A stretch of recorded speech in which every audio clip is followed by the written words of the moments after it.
man, I came into those cases wanting to do the right thing, slowly with the child abuse, but they started giving me the sexual assault and stuff. And I didn't have enough training to understand what was going on in these sexual assault cases. Tried to do the right thing for victims, but I didn't understand trauma back then.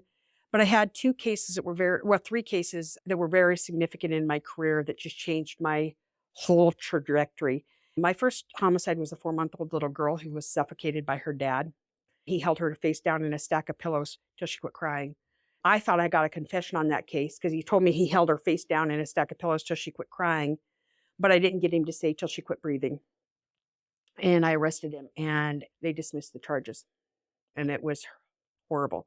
He had an undocumented history of domestic violence. 5 months later, I was working a case with a little girl named Natasha Duarte. She was actually already in the hospital. Her pediatrician had called me and said, I've got real concerns about this. Nobody's listening, but I believe this subdural and chronic hematoma are abuse.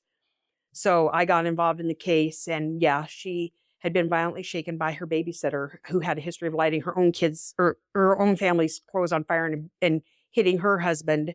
And she'd violently shaken this little girl on 2 separate occasions. And Natasha's still alive today, but she can't speak. She can't walk. She had, it was horrific, the abuse she endured and the brain surgeries. Within 2 weeks of that, I was working a case right down here on the corner of 16th and 3rd. I met this little girl, Ellen Marie Sinclair. She was on a backboard when I got there. And she had some bruises, but super faint. She about not quite 3 years old. We weren't sure what had happened to her. And she gets transported to St. Nels, and she's in back-to-back rooms with Natasha. So while I'm with her, I'm actually going in and visiting Natasha and her family. And I actually remember I'm very involved in my cases. I'm a very hands-on person. I need to understand like what's happening. And so the doctor, actually, I had an otoscope and I was looking at the retinal hemorrhaging in her eyes because he was telling me she'd been shaken, and I was looking at that. And he said, she's dead, right? We're just waiting to harvest her organs. And I was angry. And the man who was with her had been brought to the police station.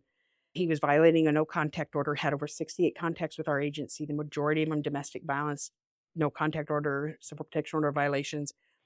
And I was mad. And I came back and I talked to him, and I kind of held it together then. Oh, sorry, let me back up. I actually talked to him before I went to the hospital because I remember it was after the hospital that I was angry, and not the best time to try and interview somebody.